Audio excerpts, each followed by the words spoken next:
रस्त्याच्या अगदी कडेला असं आहे.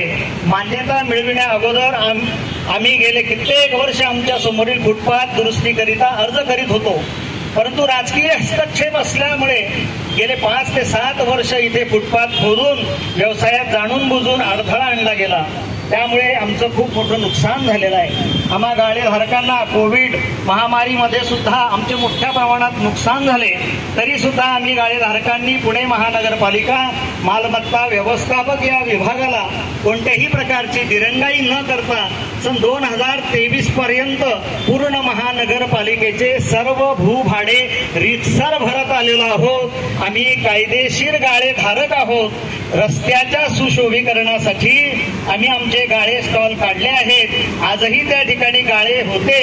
केवळ अतिक्रमण विभागाकडून आम्हा सर्व गाळेधारकांना प्रमाणपत्र लायसन्स देऊन व्यवसायास रीतसर परवानगी दिली आहे आणि म्हणून आमचे गाळे स्टॉल काढण्यास परवानगी दिली.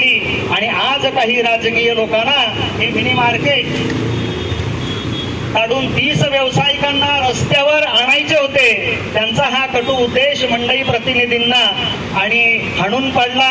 त्या रागापायी काही राजकीय लोक नाराज झालेले आहेत. मान्यता मिळालेला विषय हा बेकायदेशीर आहे असा समाजामध्ये आणि खोटी माहिती पसरवित आहेत. पुणे वाहतूक विभागाकडून देखील आम्हाला अनुकूल प्रस्ताव पूर्वनिश्चित प्राप्त झालेला असा आहे. मिनी मार्केटमध्ये येणाऱ्या ग्राहकांसाठी सुधारित आराखड्यामध्ये पार्किंगची व्यवस्था अशी केली गेलेली आहे असे स्मार्ट सिटीला देखील कळवलेलं आहे. पालिका आयुक्तांची मान्यता असताना सुद्धा राजकीय पुढाऱ्यांचा मानसिक त्रास खूप होत आहे आणि आम्ही सर्वजण या राजकीय लोकांचा जाहीर निषेध करत आहोत.